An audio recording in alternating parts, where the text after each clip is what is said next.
Olá!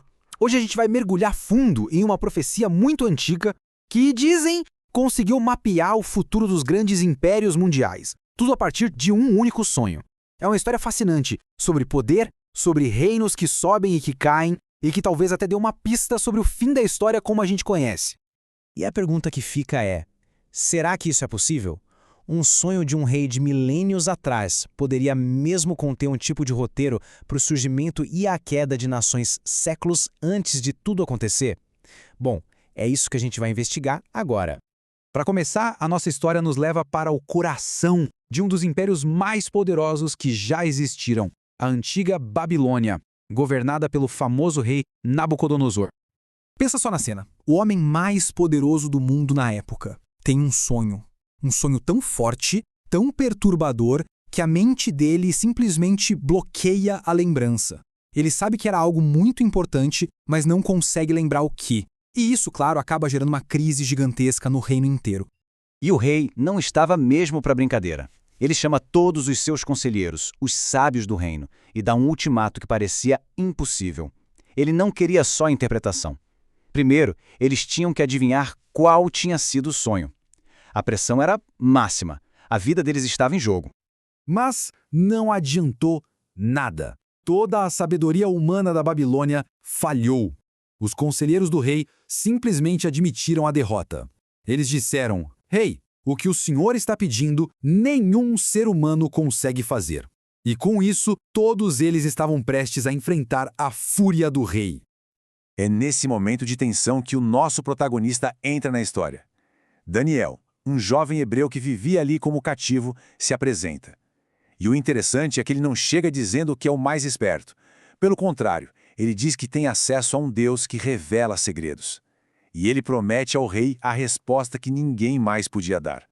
Então, ali, diante do rei, Daniel começa a descrever o sonho esquecido. Ele fala sobre uma imagem, uma estátua enorme, de aparência imponente e até um pouco assustadora.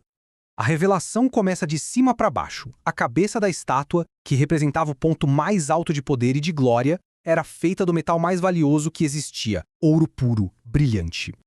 Descendo um pouco na estátua, o material já mudava.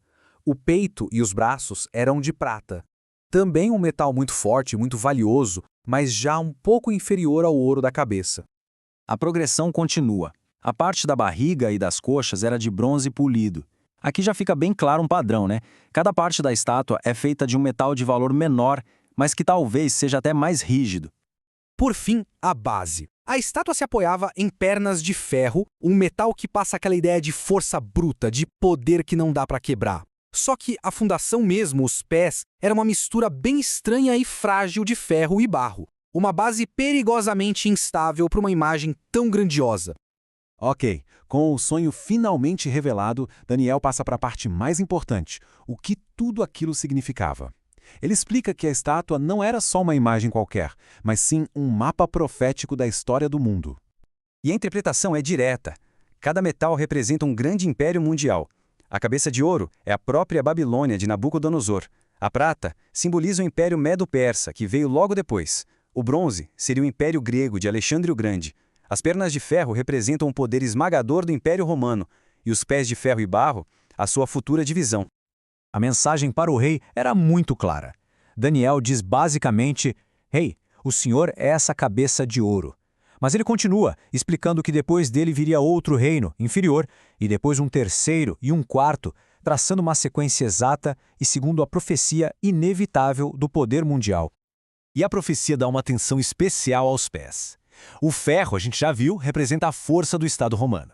Já o barro, nessa interpretação, é visto como a tentativa de unir o poder da Igreja com o poder do Estado. O resultado previsto? Uma aliança instável, que nunca conseguiria se unir de verdade, assim como o ferro e o barro não se misturam. Mas o sonho não termina com esses pés de barro. Tem um evento final, um clímax que muda completamente o jogo. De repente, a visão muda de forma drástica. Uma pedra, que não foi cortada por mãos humanas, simplesmente surge e atinge a estátua bem na sua base frágil. E o impacto não quebra só os pés, não. A estátua inteira, ferro, bronze, prata, ouro, desmorona, vira pó e é levada pelo vento. E aquela pedra, ela começa a crescer, até se tornar uma montanha gigante que preenche o mundo todo. Então, qual é a grande sacada aqui? Essa pedra representa um tipo totalmente diferente de reino. Não é um reino construído por homens, mas sim por Deus. É um poder que não só substitui o último império, mas que apaga completamente o legado de todos os impérios humanos que vieram antes. E as palavras da própria profecia não deixam nenhuma dúvida. Esse reino final, simbolizado pela pedra, não terá fim. Ele vai substituir essa sequência de impérios mundiais por um domínio eterno e universal. E a estrutura aqui é muito precisa. A profecia descreve exatamente 4 impérios mundiais, e somente 4, antes da chegada desse reino final. De acordo com essa visão, a história da humanidade segue um roteiro definido, um padrão de 4 reinos, seguido por um que vai durar para sempre. E tudo isso nos leva a uma reflexão final. Se essa profecia antiga for realmente um mapa, ela sugere que a história não é só uma série de eventos aleatórios, mas que ela se move em direção a um clímax já determinado. O que isso implicaria sobre o propósito e a direção de tudo o que acontece no mundo? Fica aí uma boa reflexão.